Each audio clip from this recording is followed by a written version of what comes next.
The package arrived exactly 28 years after the nuns vanished from St. Catherine's.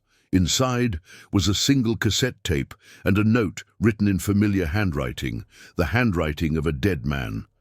That tape would change everything I thought. I knew about faith, corruption, and the lengths powerful men will go to protect their secrets.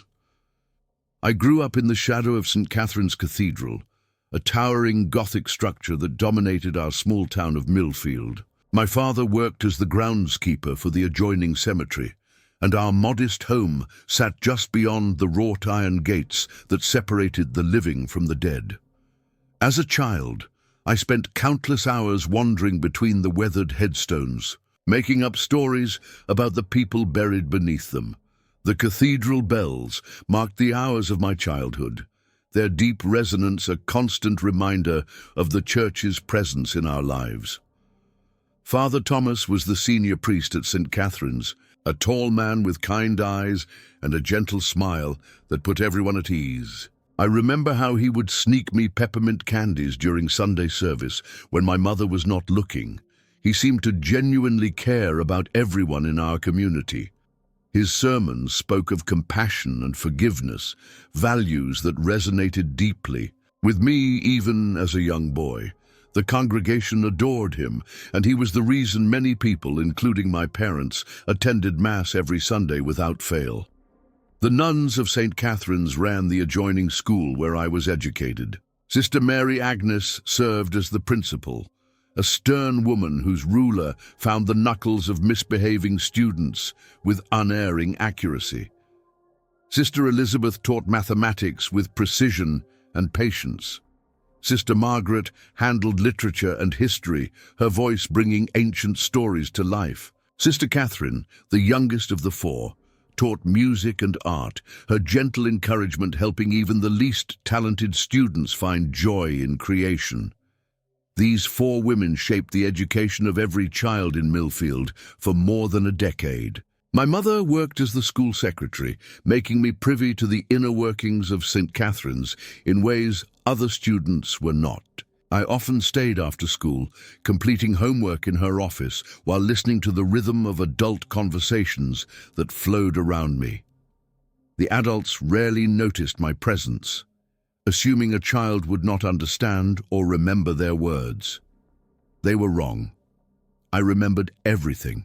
The summer of 1980 marked my 16th birthday, a time when I stood at the threshold between childhood and adulthood. My father had begun teaching me the family trade of groundskeeping, showing me how to tend to the cemetery with the respect the dead deserved.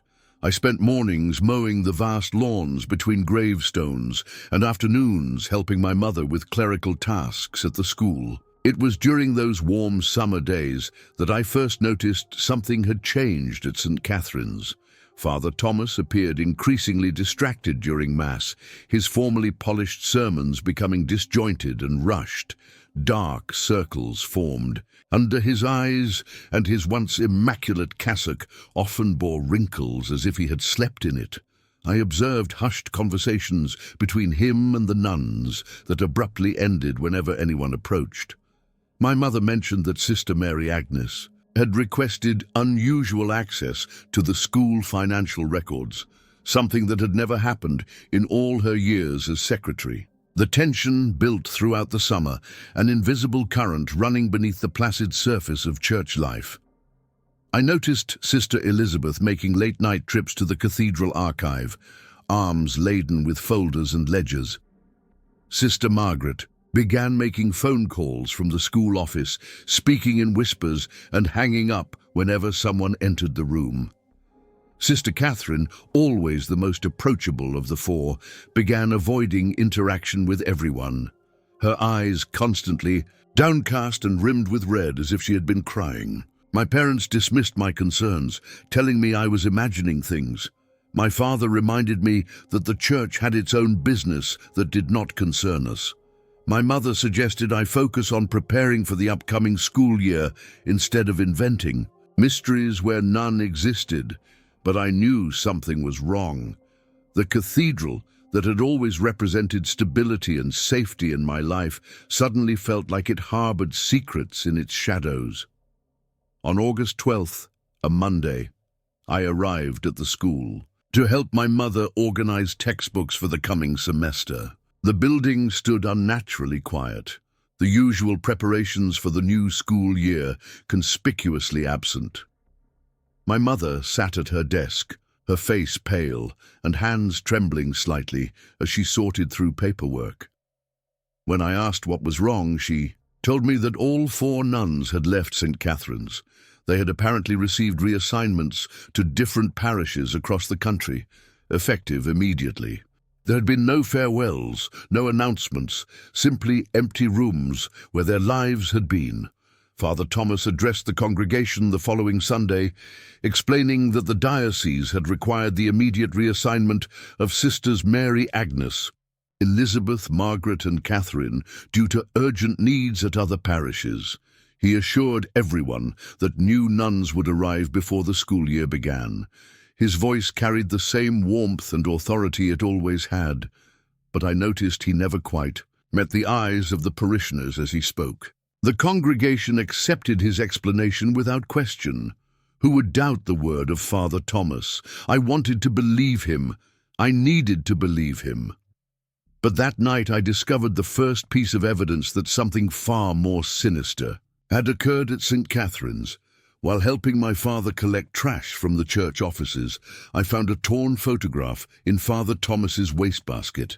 The image showed the 4 nuns standing outside an unfamiliar building with a man I had never seen before. Written on the back in Sister Mary Agnes's precise handwriting were the words, "We know what you did. God may forgive, but we cannot remain silent." The discovery of the photograph marked the beginning of my private investigation into the disappearance of the nuns. I kept the torn image hidden in my copy of The Catcher in the Rye, a book Sister Margaret had given me for my birthday. Earlier that year, I told no one about my suspicions, not even my parents. Something warned me that sharing my concerns might put them in danger, a feeling I could not explain, but could not ignore. School began in September, with 4 new nuns who seemed pleasant enough, but lacked the warmth and familiarity of their predecessors. Sister Veronica replaced Sister Mary Agnes as principal, implementing stricter rules and longer prayer sessions. The other new arrivals similarly changed the atmosphere of St. Catherine's School, transforming it from a place of learning and occasional joy to an institution of rigid discipline and rote memorization. Most students and parents accepted these changes without complaint, the authority of the church too ingrained to question. Father Thomas maintained his role as the beloved parish priest, but I noticed subtle changes in his behavior. He no longer stayed after Mass to speak with parishioners, rushing instead to his office and locking the door. During confession, he seemed distracted, offering generic penances without his usual thoughtful guidance. Most tellingly, he stopped, visiting the cemetery where my father worked, breaking a daily ritual he had maintained for as long as I could remember. I began creating reasons to access different parts of the church and school, volunteering for tasks that would give me entry to areas normally off-limits to students. I offered to deliver mail to the rectory, to help clean the church archives, to assist with inventory in the supply closets. Each opportunity allowed me to search for any information about what had happened to the nuns who had been such an important part of my life. 2 months into the school year, my persistence yielded results. While sorting old files in the school basement, I discovered a notebook wedged behind a filing cabinet. The leather cover bore no name, but inside I recognized Sister Elizabeth's precise mathematical notations.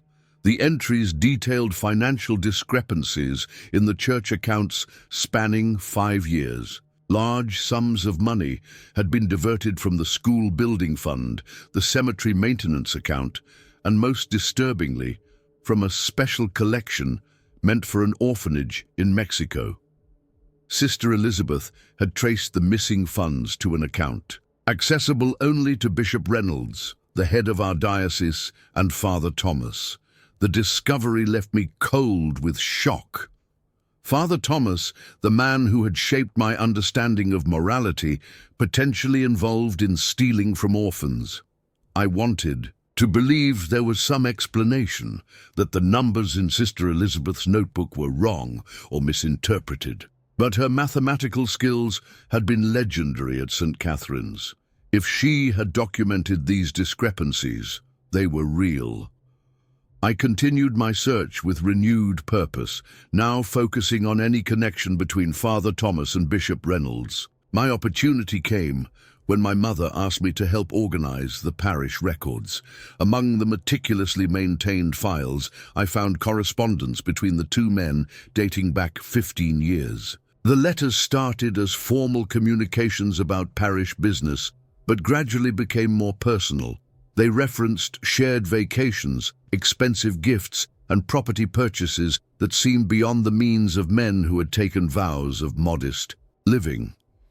As winter settled over Millfield, I made another discovery that shifted my understanding of what might have happened. My father fell ill in December, leaving me responsible for maintaining the cemetery alone. While clearing snow from the paths, I noticed a section of ground near the far wall that looked different from the surrounding area. The snow melted faster there, suggesting the soil had been disturbed recently. No burials had been officially recorded in that section for over a year according to the cemetery maps. I returned that night with a shovel, driven by a suspicion I could barely acknowledge even to myself. The ground had frozen in the December cold, making digging difficult and slow. After an hour of labor, my shovel struck something solid. Brushing away the soil, I uncovered fabric, then to my horror, the unmistakable shape of a hand. I recoiled, falling backward into the snow, my breath coming in short gasps that formed white clouds in the freezing air. I had discovered a body. Fighting panic, I forced myself to continue, uncovering not one but 4 bodies, positioned side by side in the shallow grave. Even with their features obscured by decomposition, I recognized the simple crosses worn by each woman. I had found the nuns of St. Catherine's. They had never left for other parishes. They had been murdered and buried mere yards from where I had spent my entire life. I fled from the cemetery, my mind reeling with the implications of my discovery. I needed evidence to connect this crime to those responsible. The photograph and notebook would not be enough. I needed something definitive, something that would force authorities to act despite the power and influence of the church in our small town. The next morning, I called the school claiming illness. Instead of staying home, I made my way to the cathedral archive, using the key my mother kept on our family keyring. The archive contained records dating back to the founding of St. Catherine's, housed in a climate-controlled room beneath the church. I spent hours searching through recent acquisitions, hoping to find anything connected to the financial discrepancies Sister Elizabeth had documented. Near closing time, I found what I was looking for. Hidden within a hollowed-out book of sermons was a small ledger containing details of transactions between Bishop Reynolds, Father Thomas, and someone identified only as contractor. The entries corresponded exactly with the missing funds Sister Elizabeth had tracked, but this record included something her notebook had not: a clear explanation of services rendered. The money had paid for construction of a luxury property in Costa Rica, transferring funds through various shell companies to avoid detection.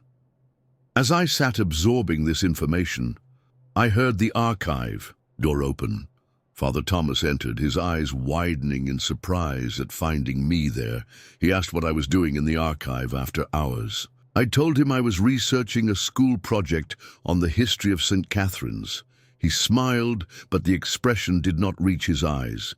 He told me to finish up quickly, as he needed to lock the archive for the evening. I managed to slip the ledger, into my backpack while pretending to gather my study materials. Father Thomas watched me intently, his formerly kind face now masked with an expression I could not read. As I moved toward the door, he asked about my father's health, mentioning that he had missed him at the cemetery. The question seemed innocent enough, but something in his tone made my skin crawl. I told him my father was recovering well and would return to work soon. Father Thomas nodded, then casually mentioned that he had noticed disturbed ground near the cemetery wall. He wondered if my father had authorized any work in that area before his illness. My heart nearly stopped. I forced myself to maintain a neutral expression as I replied that I knew nothing about any work in that section. Father Thomas studied my face for a long moment before nodding again and allowing me to leave. That night, I could not sleep. I knew Father Thomas suspected I had discovered something. The confrontation in the archive and his questions about the cemetery made that clear. I needed to act quickly.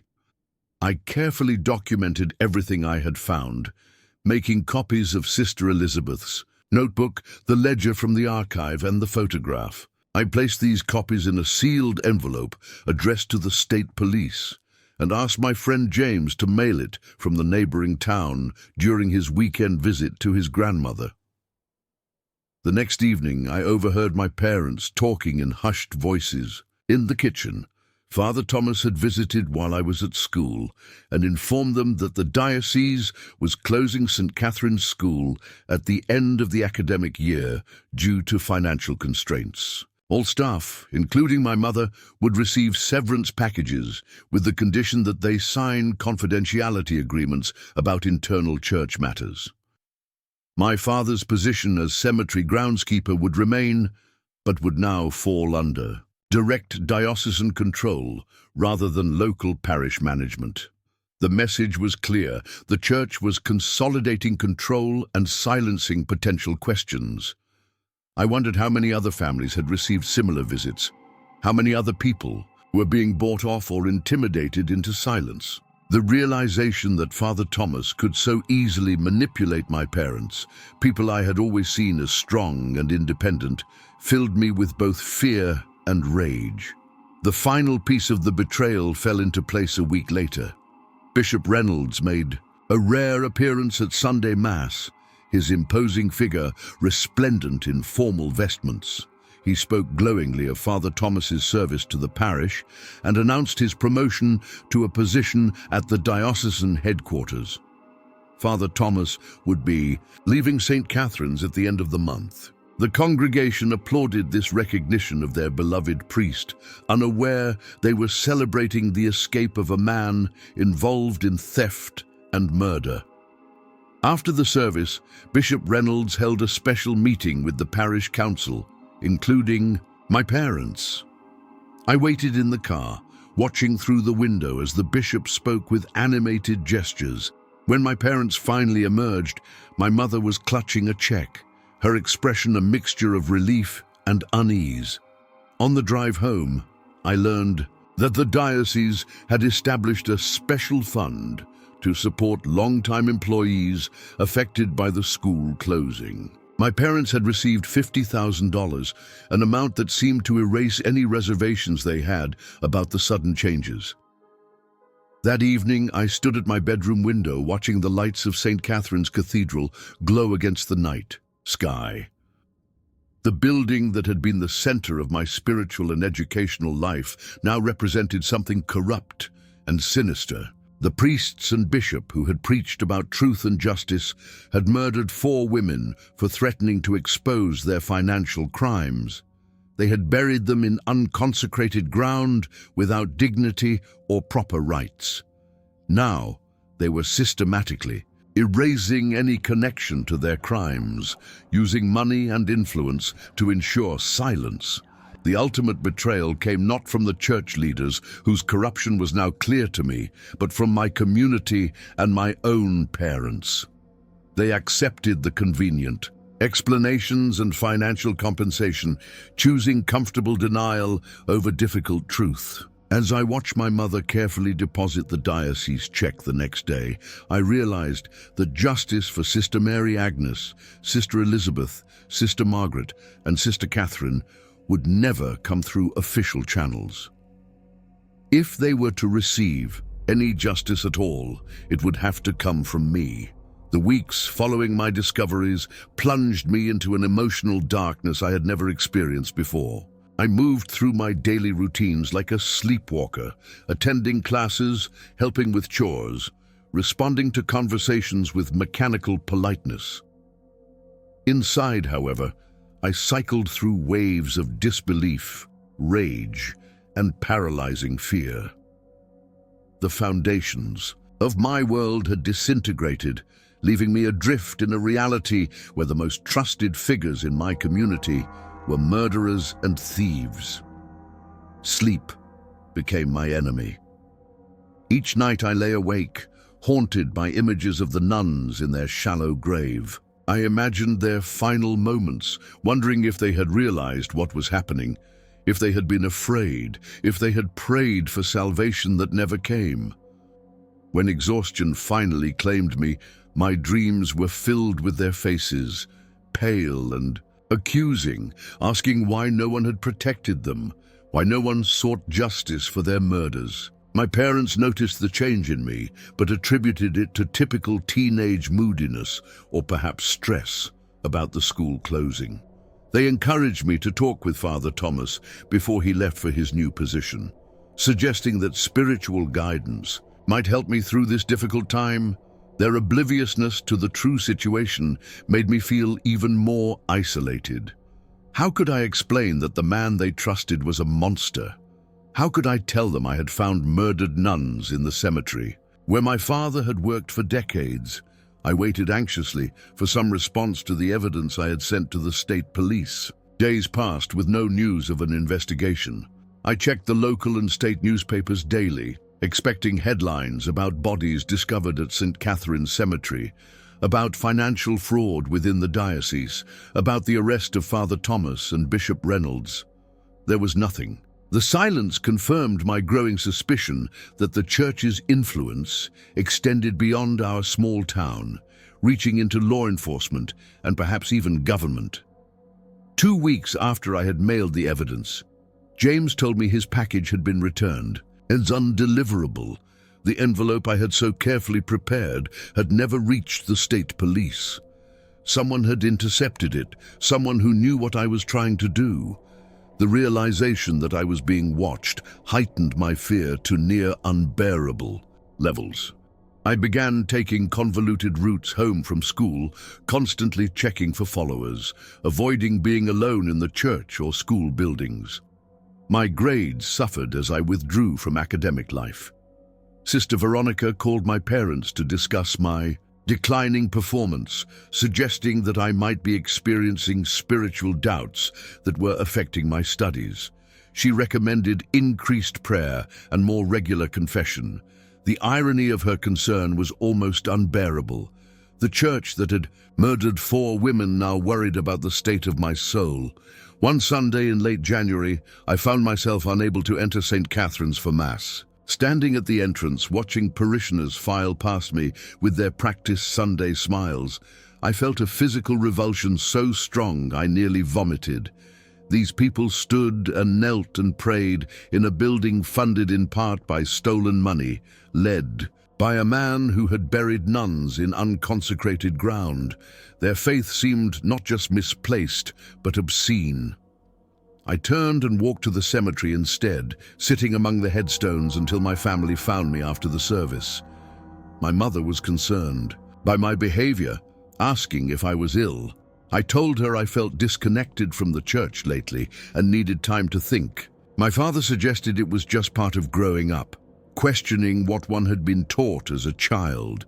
Neither of them could have understood that I was not questioning the existence of God, but rather the evil that men did in his name.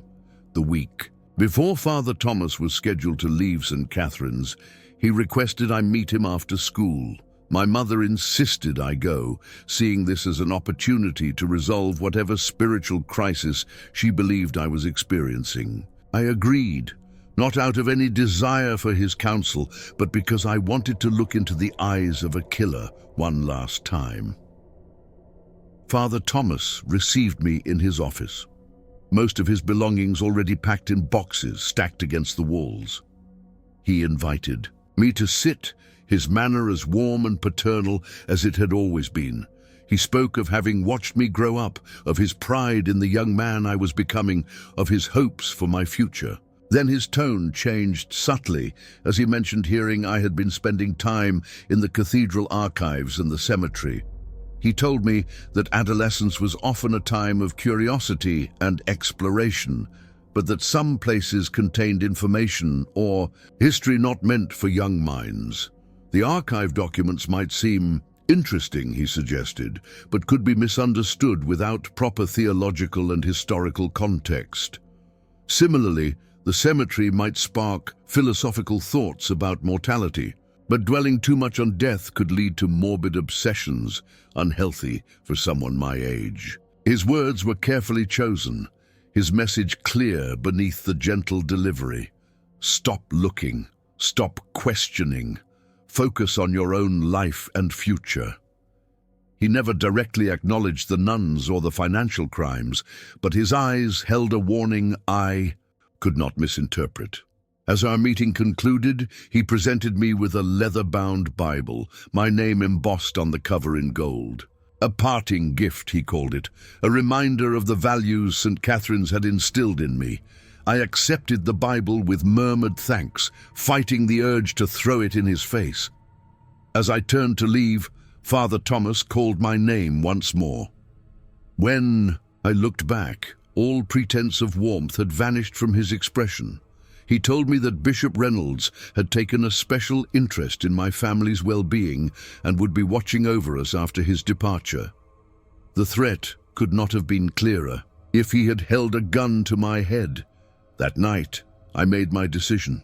I would not pursue justice through official channels that were clearly compromised. I would not risk my family's safety with further attempts to expose the truth publicly. But neither would I allow the murder of 4 good women to remain unanswered. Sister Mary Agnes, who had demanded excellence from every student, Sister Elizabeth, whose patience had helped me understand complex mathematics, Sister Margaret, who had awakened my love of literature, Sister Catherine, whose gentle encouragement had made even the most tone-deaf students feel worthy of creating music. They deserved justice, and I would find a way to deliver it. I understood now why the nuns had been killed. They had discovered the financial fraud and demanded accountability. Their fatal mistake had been in confronting Father Thomas and Bishop Reynolds directly, believing that men of God would ultimately do the right thing when faced with their crimes. They had underestimated the corruption of those they served alongside, the depths to which powerful men would sink to protect their wealth and reputation. I would not make the same mistake. My approach would require patience, careful planning, and the willingness to wait years if necessary. Father Thomas and Bishop Reynolds had used the power and structure of the church to commit and conceal their crimes. I would use those same structures against them. The path forward appeared in my mind with sudden clarity, not as a frantic plan, born of rage, but as a cold, methodical strategy for justice, long delayed. The decision brought with it an unexpected sense of calm. The paralyzing fear and crushing grief receded, replaced by purposeful determination. I would graduate from St. Catherine's as expected. I would attend college as my parents wished. I would maintain the appearance of a young man who had moved beyond a brief period of teenage rebellion to embrace adult responsibilities. While I would be preparing for the day when Father Thomas and Bishop Reynolds would face judgment not from God, but from me. My revenge required patience above all else. Father Thomas had been transferred to the diocesan headquarters under Bishop Reynolds's direct supervision, effectively removing him from public scrutiny. Both men were now insulated by layers of church bureaucracy and protected by their positions of authority. A direct confrontation would be futile and dangerous. Instead, I needed to position myself where I could monitor them, gather evidence, and eventually strike from within the very institution they had corrupted. The summer after graduation, I announced to my surprised parents that I felt called to the priesthood. My mother cried with joy, believing her prayers for my spiritual renewal had been answered. My father expressed quiet pride, though I detected a hint of disappointment that I would not be taking over his position at the cemetery as he had hoped. Neither questioned my sudden vocation, seeing it as a natural extension of my upbringing. At St. Catherine's, I applied to the seminary recommended by Father Thomas himself before his departure. My acceptance came with a personal note from Bishop Reynolds, expressing pleasure that a young man from St. Catherine's would be joining the next generation of priests. The irony of their unwitting support for my plans gave me the first real satisfaction I had felt since discovering the nuns' bodies. Seminary training was rigorous, combining theological study with practical pastoral education. I applied myself with genuine diligence, knowing that my future effectiveness depended on becoming a priest above suspicion. I cultivated relationships with professors and church officials, building a reputation as a serious, devout student with particular interests in church administration and finance. These interests raised no eyebrows. The church always needed priests who understood the practical aspects of running a parish. During holiday breaks, I returned to Millfield, maintaining the image of the devoted son and seminarian. I visited St. Catherine's, now under the leadership of a new priest who knew nothing of the events before his arrival.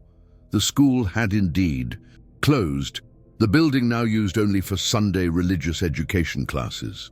My mother had found work as an administrative assistant at the local hospital. My father continued tending the cemetery, though now under stricter diocesan oversight that limited his autonomy. Throughout my seminary years, I used every opportunity to learn about Father Thomas and Bishop Reynolds from a distance. Casual conversations with visiting priests yielded information about diocesan politics and personnel. Research projects allowed me legitimate access to financial records and administrative histories. I built a detailed understanding of the diocesan power structure, identifying potential allies and enemies of my targets. The night before my ordination, I visited the cemetery one last time. The section where the nuns had been buried now featured a small memorial garden dedicated to the memory of faithful servants of St. Catherine's throughout its history. No names were listed, no specific individuals honored. It was the perfect cover, acknowledging the location as special while revealing nothing about what truly lay beneath the carefully tended flowers.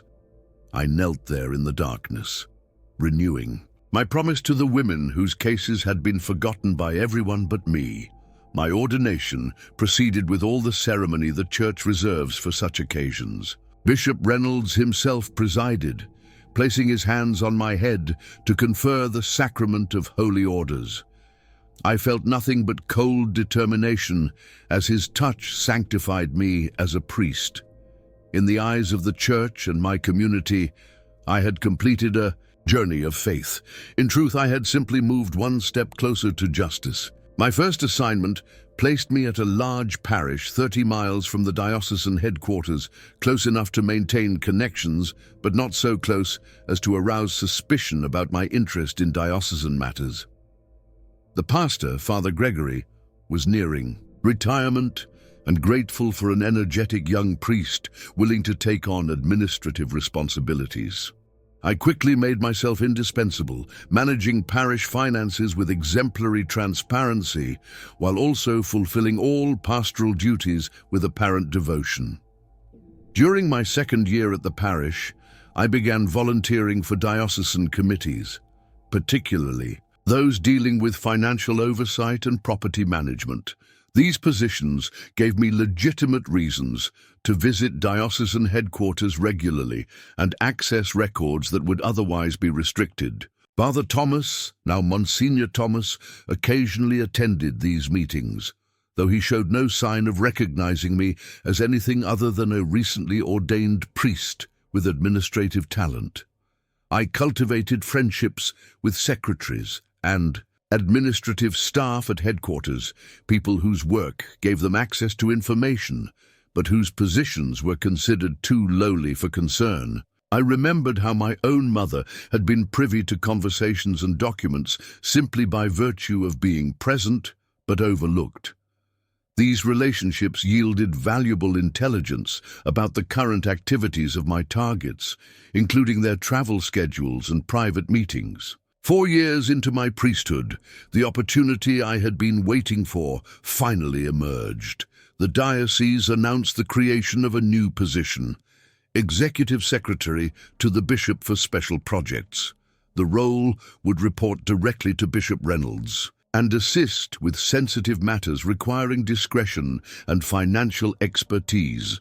The job description might as well have specified that it involved managing whatever remained of their illegal financial operations. I applied immediately, submitting a resume that highlighted my administrative accomplishments and included glowing recommendations from Father Gregory and other priests I had cultivated as allies. The selection process included interviews with senior diocesan officials and ultimately with Bishop Reynolds himself. Throughout these interviews, I presented myself as a modern priest who understood that church administration sometimes required flexibility and discretion, implying without, stating that I could be trusted with sensitive matters. Bishop Reynolds studied me carefully during our interview, asking pointed questions about my views on church hierarchy and authority. I responded with carefully crafted answers, emphasizing loyalty and discretion above all else. Whether he genuinely did not remember me as the teenager from St. Catherine's or simply saw no threat in the priest I had become, he eventually nodded with satisfaction. 2 weeks later, I received notification of my appointment to the position. My new office at diocesan headquarters positioned me perfectly for the final phase of my plan. I now had legitimate access to confidential files, private meeting spaces, and most importantly, regular contact with both Bishop Reynolds and Monsignor Thomas. I spent the first 6 months establishing myself as efficient, discreet, and unquestioningly loyal. I worked long hours, handled sensitive matters without comment, and gradually became a fixture in the inner circle of diocesan leadership. As I gained their trust, Bishop Reynolds began including me in matters that went beyond normal church business.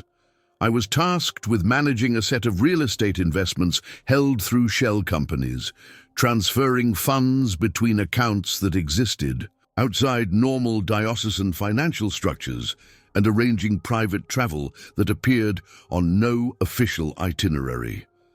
None of this surprised me. I had always suspected that the financial crimes discovered by the nuns had continued, perhaps on a more sophisticated level. What I had not anticipated was the extent of the corruption or the number of people involved in it.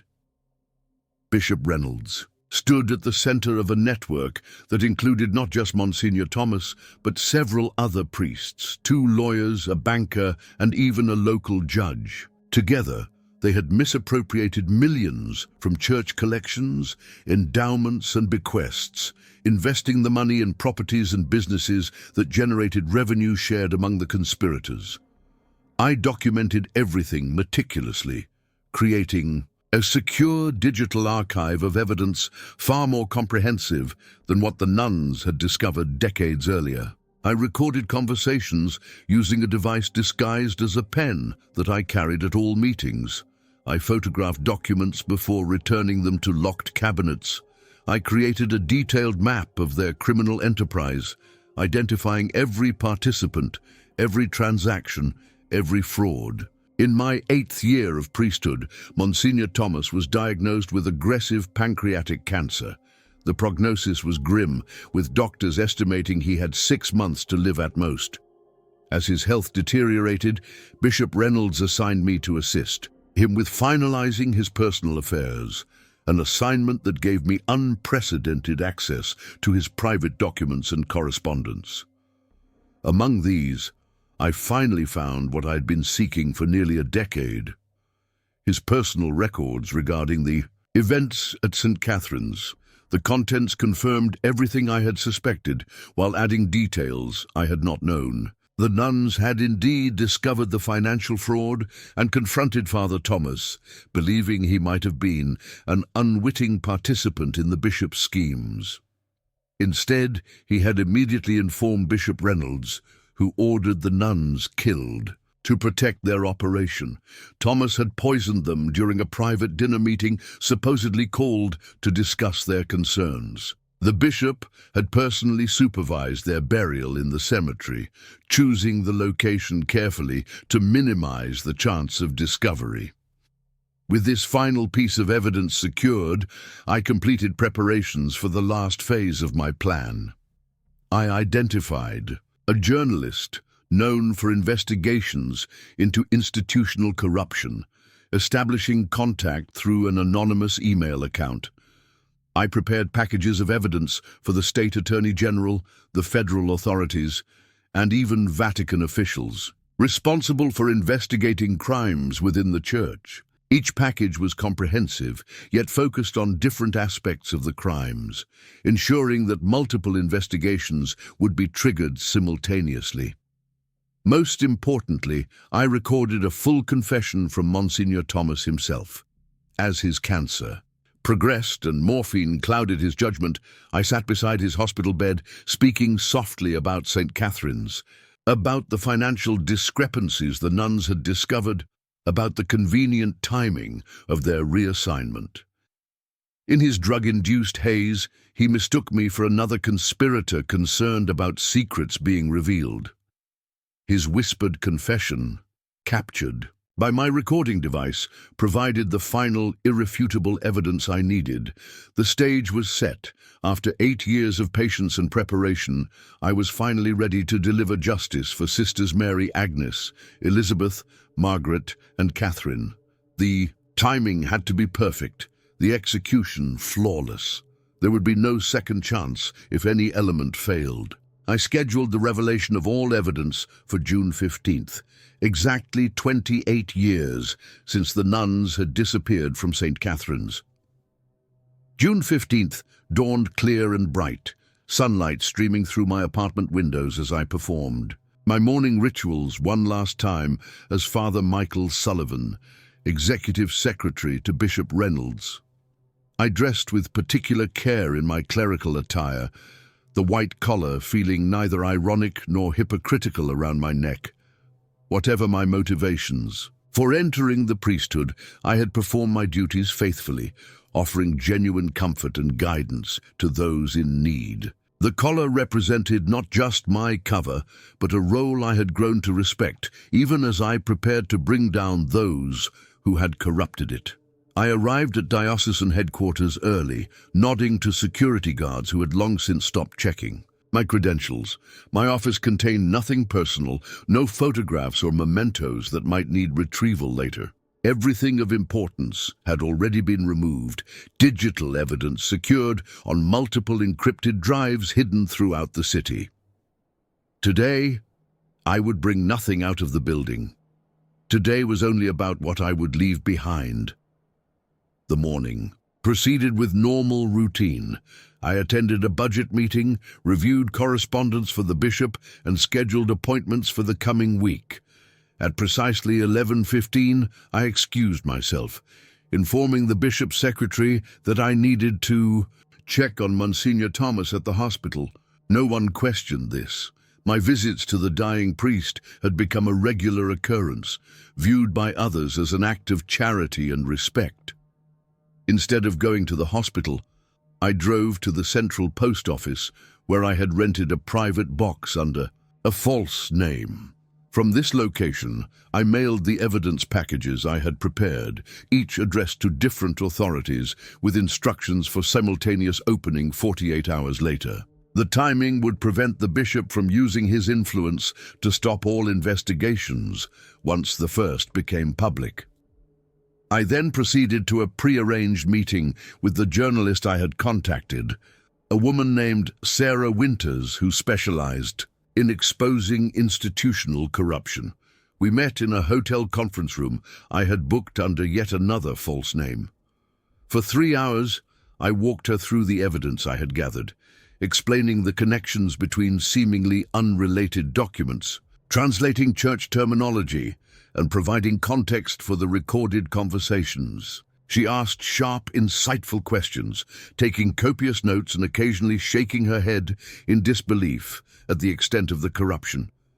Sarah asked why I had chosen to come forward now after apparently participating in the corrupt system. For years, I explained that I had entered the priesthood and positioned myself within the diocesan administration specifically to gather evidence of crimes that had gone unpunished. I did not mention the nuns specifically or my personal connection to St. Catherine's. That part of the story would emerge naturally through the evidence without implicating me as having a personal vendetta. As our meeting concluded, I handed Sarah a final envelope containing a detailed timeline of events, contact information for potential witnesses, and instructions on how to access additional evidence should the principal material be seized or suppressed. She assured me her editors had already approved a major investigation based on the preliminary information I had provided. The first articles would appear in 48 hours, simultaneous with the opening of the evidence packages by authorities. Returning to diocesan headquarters, I found Bishop Reynolds waiting in my office. His imposing figure seemed diminished somehow, as if the approaching exposure of his crimes had already begun to shrink him. He asked where I had been, his tone casual, but his eyes watchful. I told him I had visited Monsignor Thomas, and then taken a long lunch, needing time to process the imminent loss of a mentor. The bishop nodded, apparently satisfied with my explanation. He informed me that Monsignor Thomas had taken a turn for the worse. The doctors did not expect him to survive the night. Bishop Reynolds planned to administer last rites that evening and wanted me to accompany him. I agreed immediately, seeing a poetic justice in being present for Thomas's final confession. The bishop left, telling me to meet him at the hospital. At 7 that evening, the afternoon passed with excruciating slowness. I performed routine tasks mechanically, my mind focused on the carefully orchestrated events now in motion. Occasionally doubt surfaced. Was I pursuing justice or merely revenge? Would exposing these crimes bring peace to the murdered nuns or only satisfaction to me? I pushed these thoughts aside. Justice and revenge were not mutually exclusive. The nuns deserved to have their killers exposed, regardless of my personal feelings in the matter. At 6:30, I left headquarters for the hospital. Monsignor Thomas occupied a private room in the palliative care wing, his once robust frame now skeletal beneath the white sheets. Bishop Reynolds arrived shortly after me, carrying oils for the last rites. A nurse informed us that Thomas had been drifting in and out of consciousness, but had asked for the bishop specifically during his lucid moments. As Bishop Reynolds prepared for the sacrament, I positioned myself at the foot of the bed, ostensibly to assist, but actually to ensure. I could observe both men throughout the ritual. The bishop began the prayers, his deep voice filling the small room with ancient words of comfort and forgiveness. Thomas stirred, his eyes opening to focus on the bishop with surprising clarity. What happened next exceeded my most optimistic expectations. Thomas interrupted the ritual, his voice weak but distinct. He told the bishop he needed to make a full confession before receiving last rites. He wanted to enter eternity unburdened by his sins. The bishop glanced at me uncomfortably, clearly preferring such a confession take place without witnesses. I offered to step outside, but Thomas called me back, saying a young priest might learn from hearing how even dedicated servants of God could stray from the path. For the next 30 minutes, Monsignor Thomas confessed to the financial crimes. In detail, describing how he and Bishop Reynolds had systematically diverted church funds for personal enrichment. The bishop attempted several times to redirect the conversation to suggest that such matters had already been resolved between Thomas and God. But the dying man seemed determined to speak, as if compelled by a force beyond himself to reveal every transgression.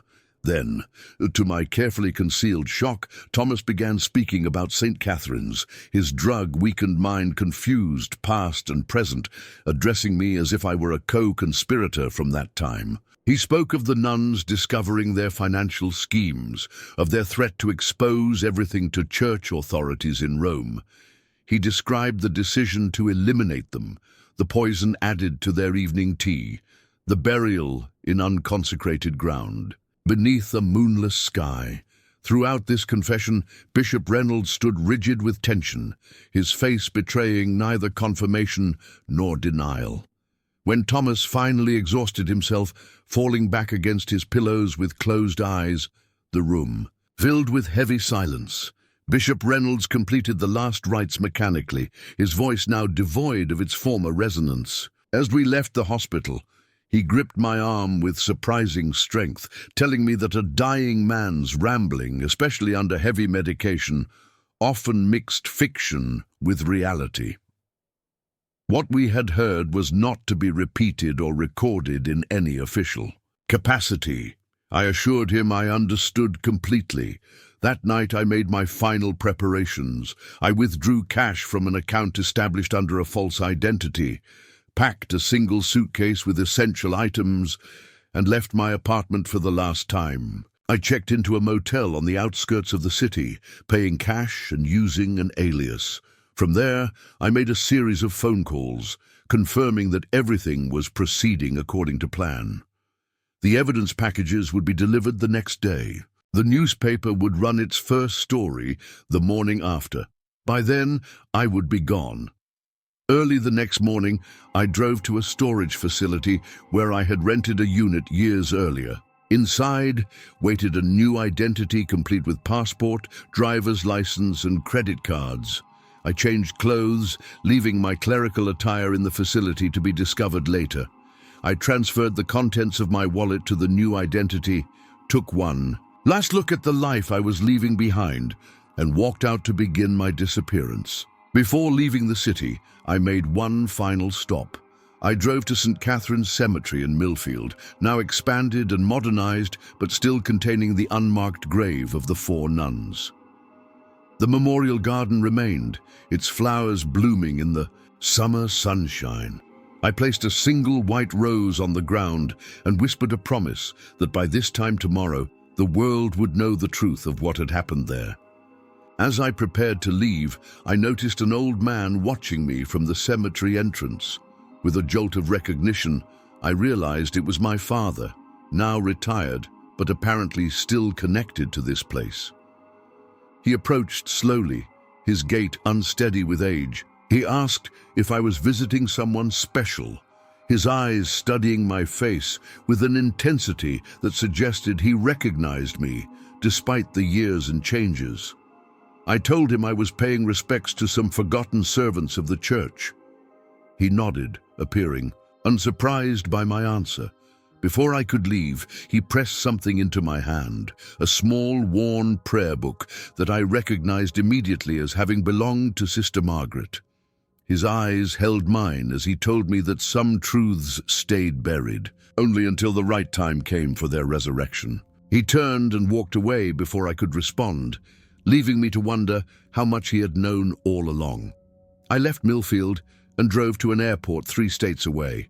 From there, I boarded a flight to a country with no extradition treaty with the United States, the first step in a journey that would eventually take me to a small coastal town where a teaching position at a local school awaited me.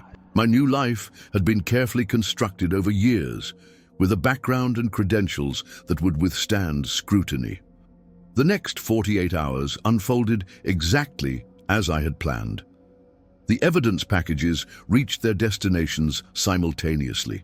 The newspaper published its first explosive article revealing decades of financial fraud within the diocese. Law enforcement agencies launched investigations based on the evidence I had provided.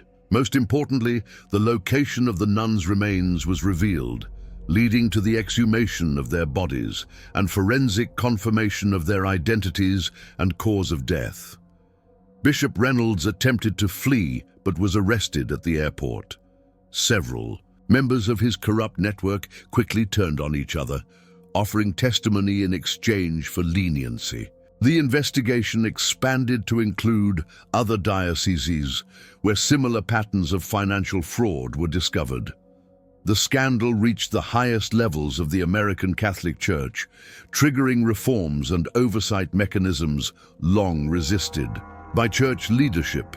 Monsignor Thomas died the day after the scandal broke, perhaps hastened to his end by the knowledge that his crimes had finally been exposed.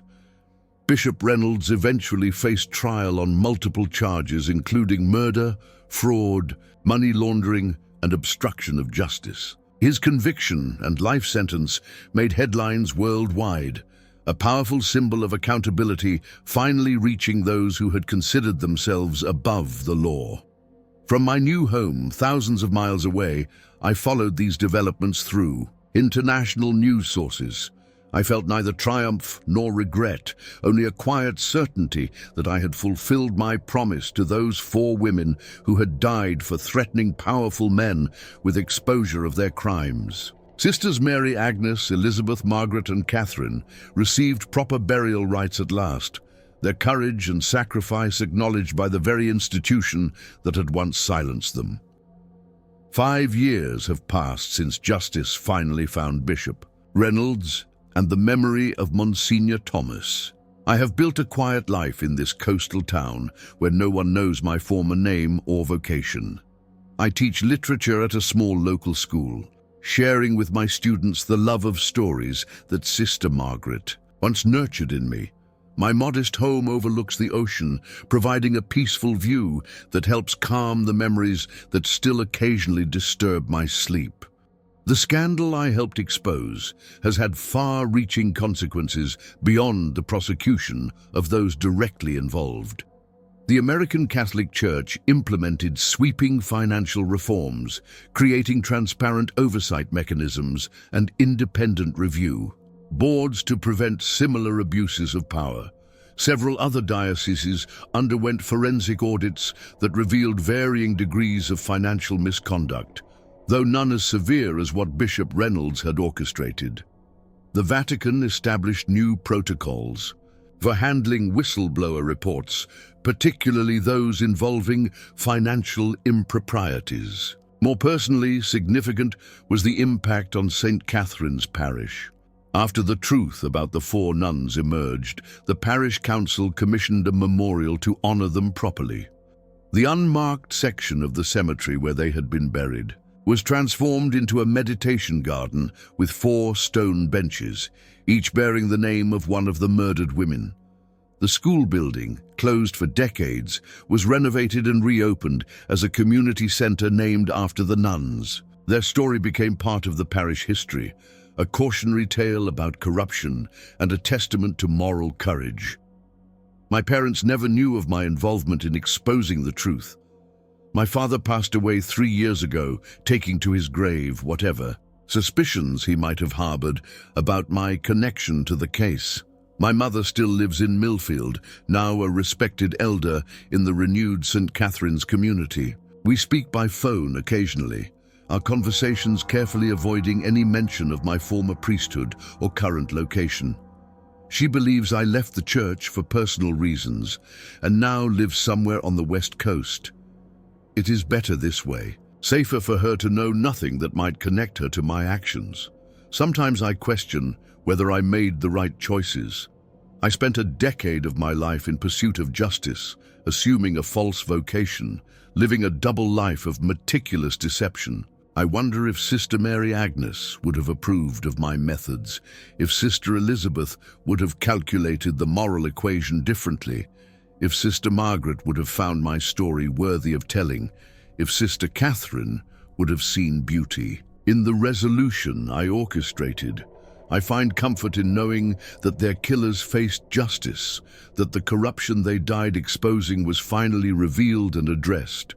I believe they would understand that sometimes the path to justice requires walking through morally ambiguous terrain. They were practical women who recognized that human institutions, even those dedicated to spiritual missions, remain vulnerable to human failings. They chose to stand against such failings, knowing the risk. In my own way, I followed their example. The package I mentioned at the beginning, the one containing the cassette tape and note in familiar handwriting, arrived on the 28th anniversary of the nuns' disappearance. It had been sent by my father, though he never acknowledged this during our few subsequent interactions. The tape contained a recording of Sister Catherine playing the organ at St. Catherine's, a Christmas concert performed the year before she died. The note simply read, "Some truths need witnesses, some witnesses need truth. The dead speak through those willing to listen." I still play that tape occasionally, the notes of Bach and Handel filling my small home with echoes of a past, both painful and purposeful. The music reminds me that beauty and truth persist, even after those who created them are gone. It reminds me that justice delayed is not always justice denied. Most importantly, it reminds me that the stories we tell, the truths we choose to preserve or reveal, shape the world long after we have left it. Tonight, as I watch the sun setting over the ocean from my window, I feel a sense of completion that has been absent for most of my life. The nuns of St. Catherine's received the justice they deserved. The institution they served has begun the long process of reform they sought. The community that forgot them now honors their memory. And I, the unlikely instrument of their vindication, have found if not peace, then at least purpose in the aftermath of a truth long buried, but finally revealed. I do not know if God guided my hand in this matter or if I acted solely from human notions of justice. I do not know if the nuns would forgive my deceptions in pursuit of exposing theirs. I know only that in this world where power so often shields the guilty from consequences, I created consequences for the powerful. In this world where truth is so often buried with its bearers, I ensured that one truth at least was exhumed alongside those who died for it. In this world where justice so often fails the vulnerable, I delivered what justice I could for 4 women who deserved to be remembered. The tape hisses with age as Sister Catherine begins the final piece of her concert, a haunting rendition of Ave Maria.